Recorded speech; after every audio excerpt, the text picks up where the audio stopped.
স্থিরতা তৈরি করছিল। কিছুক্ষণ পর তিনি চলে গেলেন, কিন্তু তার চাহনি আর কথাগুলো আমার মস্তিষ্কে ঘুরপাক খাচ্ছিল।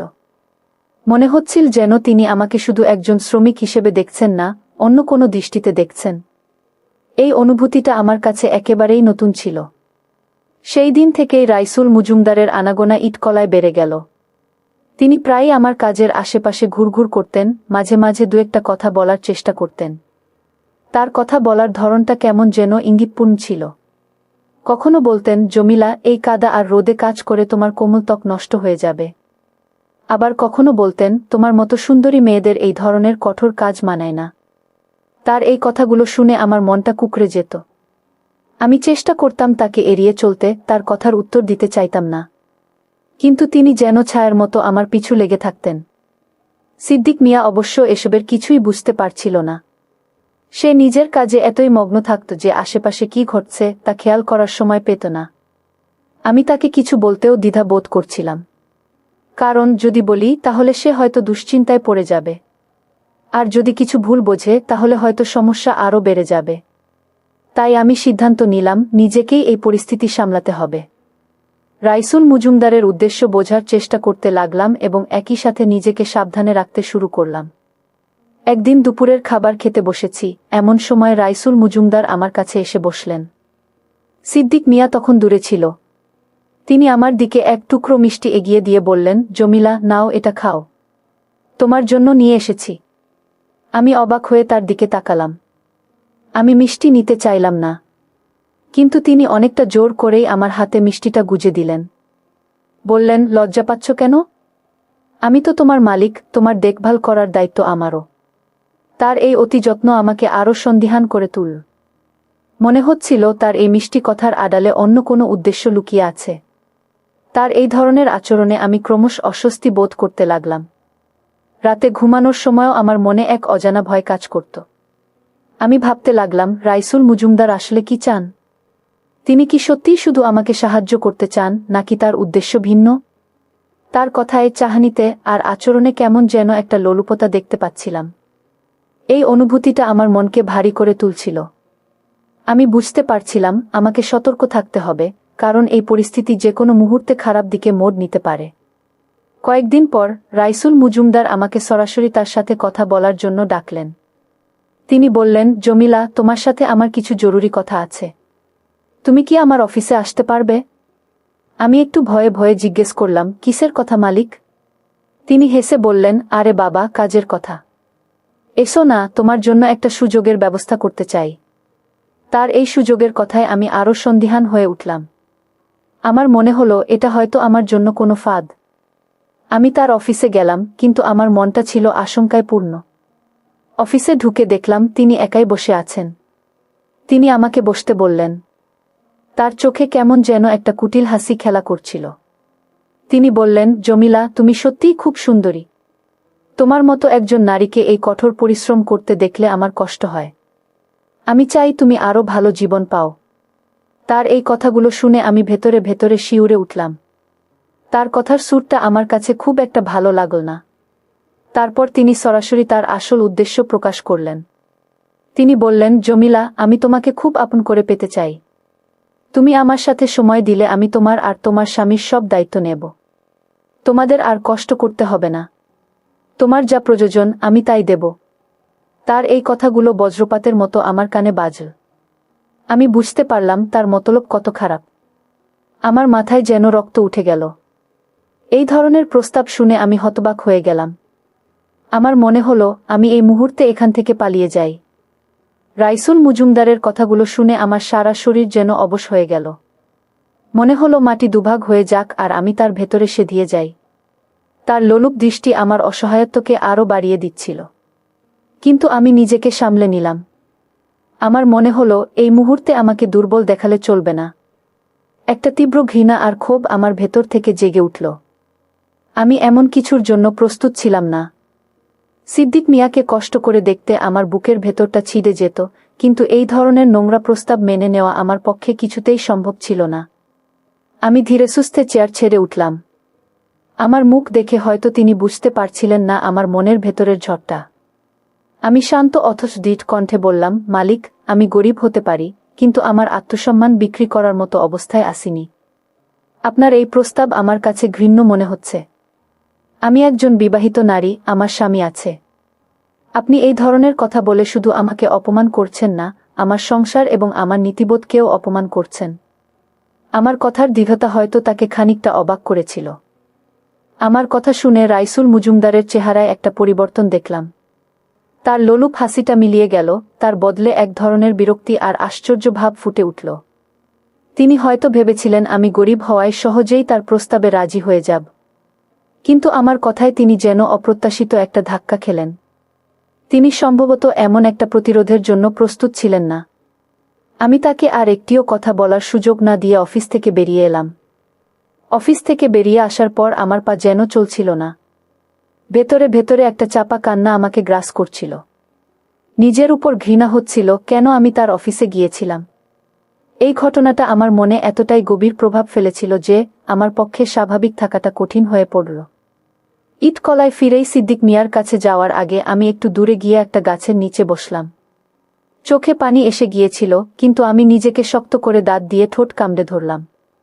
শপথ নিলাম এই অন্যায়ের প্রতিশোধ আমি নেবই। সারাদিন কাজ করতে গিয়ে আমার মনটা ছটফট করছিল। রাইসুল মজুমদারের চেহারাটা বারবার আমার চোখের সামনে ভেসে উঠছিল। তার কথাগুলো যেন কানের ভেতর বাজছিল। আমার মাথা কাজ করছিল না। সিদ্দিক মিয়া খেয়াল করল আমি কেমন যেন অন্যমনস্ক। সে জিজ্ঞেস করল, জমিলা, তোমার কি কিছু হয়েছে? আজ কেমন মনমরা লাগছে? আমি তার দিকে তাকিয়ে একটা মিথ্যা হাসি হাসলাম। বলতে পারলাম না যে তার মালিক আমাকে কি ধরনের জঘন্য প্রস্তাব দিয়েছে, কারণ আমি জানতাম এই কথা শুনলে সে মানসিকভাবে ভেঙে পড়বে। রাতে শুয়েও আমার চোখে ঘুম ছিল না। রাইসুল মজুমদারকে কিভাবে শিক্ষা দেওয়া যায় সেই চিন্তা আমার মাথায় ঘুরছিল। আমি জানতাম সে একজন প্রভাবশালী ব্যক্তি। তার বিরুদ্ধে সরাসরি কিছু করা কঠিন হবে, কিন্তু আমি হার মানতে রাজি ছিলাম না। আমি আমার বুদ্ধি আর কৌশল দিয়ে তাকে উচিত শিক্ষা দিতে চেয়েছিলাম, যাতে ভবিষ্যতে সে আর কোনো নারীকে অসম্মান করার সাহস না পায়। আমি ভাবতে লাগলাম কিভাবে এমন একটা পরিকল্পনা সাজানো যায় যাতে আমি শিক্ষাও দিতে পারব এবং প্রতিশোধ পূর্ণ নেওয়া হবে। পরদিন সকালে ইটকলায় গিয়ে দেখলাম রাইসুল মজুমদার আমার দিকে কেমন যেন একটা আর চোখে তাকাচ্ছেন। তার চোখে আগের সেই লোলুপতা ছিল না, বরং একটা ক্রোধ আর অপমানের ছাপ স্পষ্ট দেখা যাচ্ছিল। তিনি হয়তো আমার এই বিদ্রোহ আশা করেননি। আমি তার দিকে কোনো পাত্তা না দিয়ে নিজের কাজ শুরু করলাম। মনে মনে প্রতিজ্ঞা করলাম, এই যুদ্ধের শেষ না দেখে আমি থামব না। তবে আমাকে খুব সাবধানে এগোতে হবে যাতে কোনো ভুল না হয়। রাইসুল মজুমদারের চোখে ক্রোধ আর অপমানের ছাপ দেখে আমি ভেতরে ভেতরে আরও প্রতিজ্ঞ হলাম। তিনি হয়তো ভেবেছিলেন আমি ভয় পেয়ে যাব, কিন্তু আমি তাকে ভুল প্রমাণ করার জন্য প্রস্তুত ছিলাম। সেই দিন থেকেই আমি তাকে এড়িয়ে চলতে শুরু করলাম, তার সাথে সরাসরি কোনো কথা বলা থেকে বিরত থাকলাম।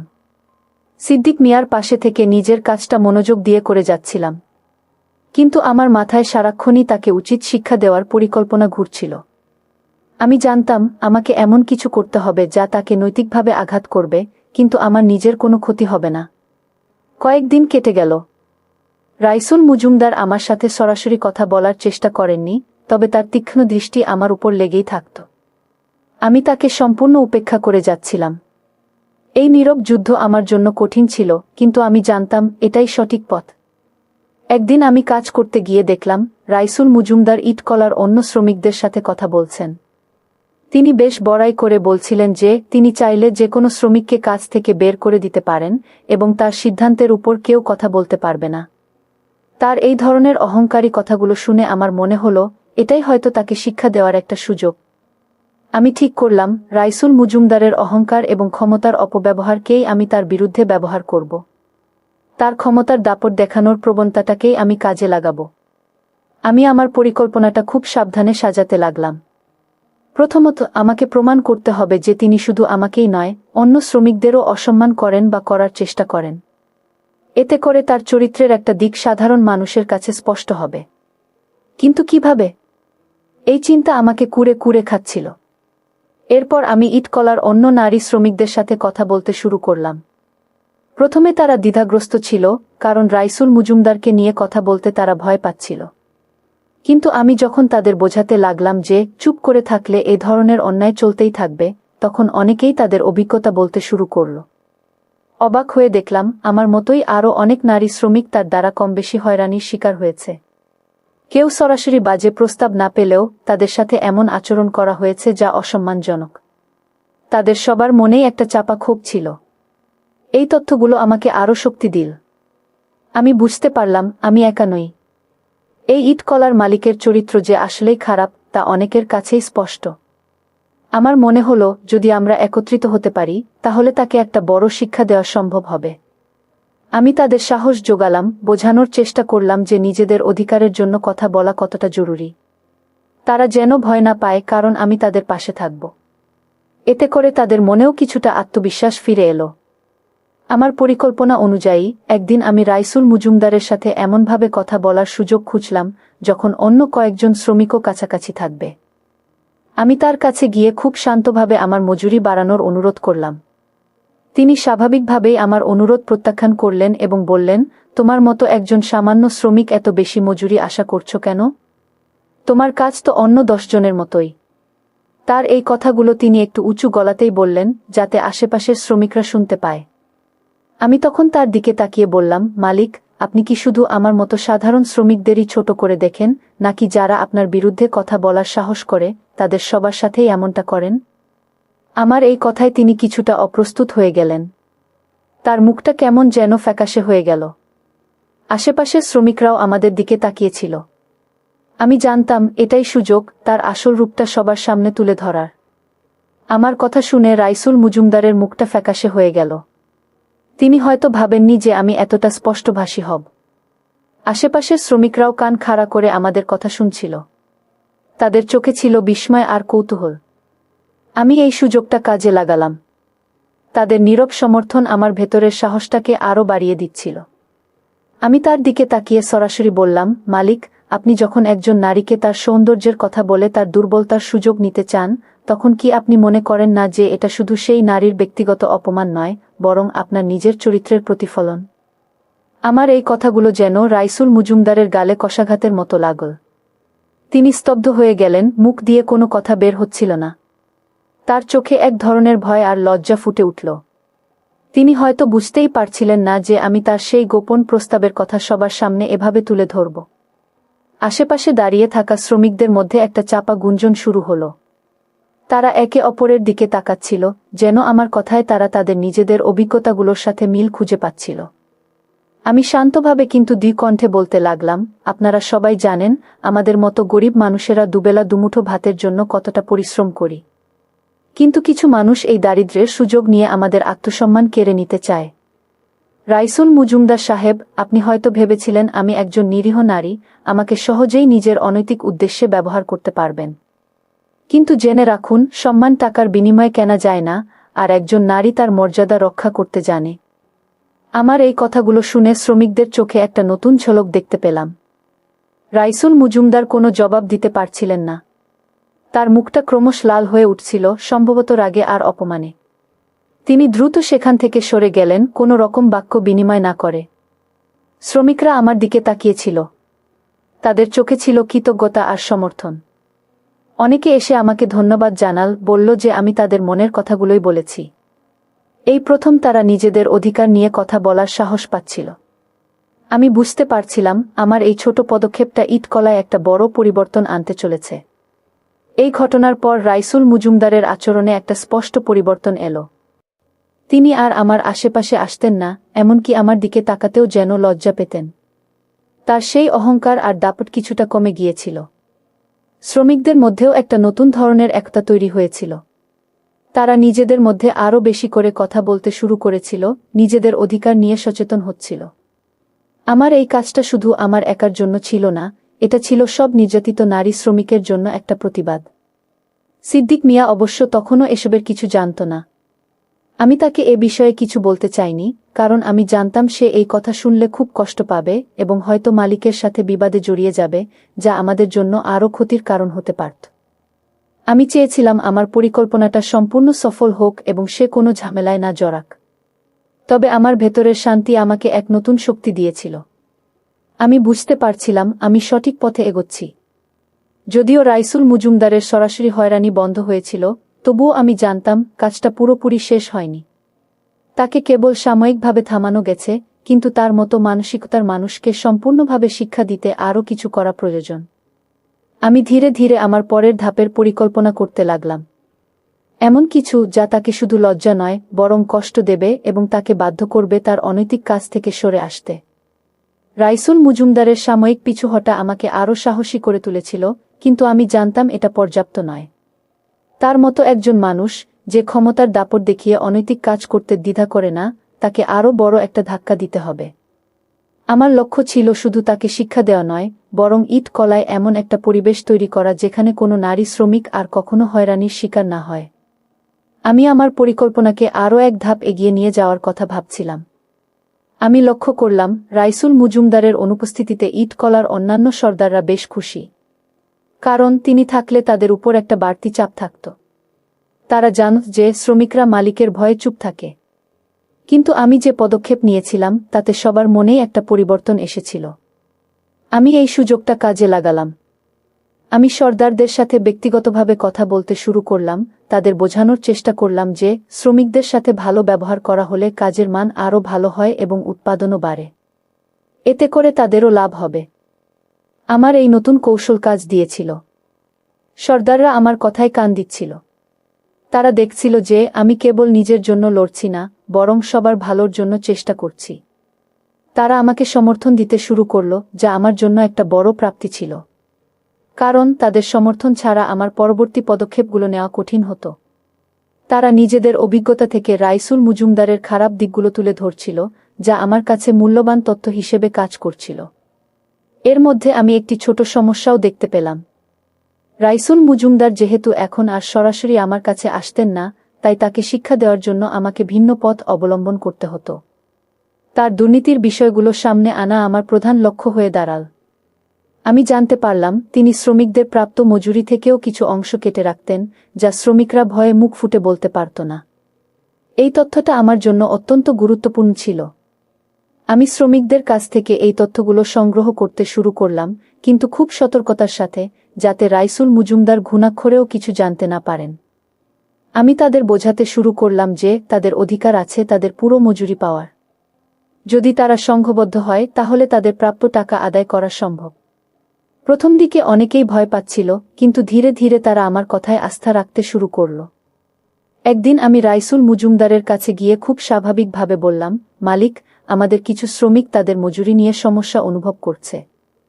তাদের মনে হচ্ছে তারা যা কাজ করছে তার তুলনায় কম মজুরি পাচ্ছে। আমার কথা শুনে তিনি কিছুটা চমকে উঠলেন।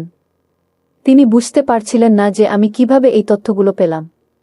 তার চোখে একটা অস্বস্তি দেখা গেল। তিনি বললেন, কে বলেছে এসব কথা? মিথ্যা কথা। আমি হেসে বললাম, মালিক, সত্য কখনো চাপা থাকে না। শ্রমিকদের মুখের দিকে তাকালেই সব বোঝা যায়।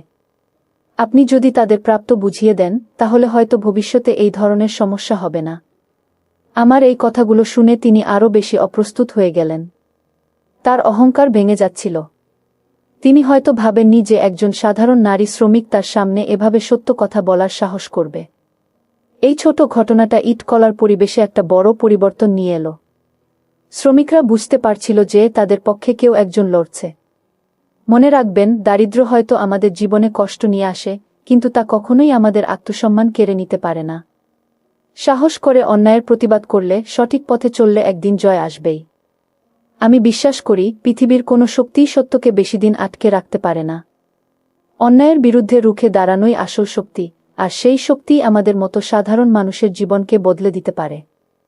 এই গল্পটা যদি একজন মানুষেরও জীবনে অনুপ্রেরণা যোগাতে পারে, তবেই আমার বলা সার্থক হবে। বন্ধুরা, আজকে এই পর্যন্তই। আবারও আসব তোমাদের মধ্যে নতুন কোনো ভিডিও নিয়ে। ভিডিওটি যদি তোমাদের ভালো লাগে, তাহলে একটি লাইক দাও। প্রতিদিন আমি তোমাদেরকে একটা করে নতুন গল্প উপহার দিব।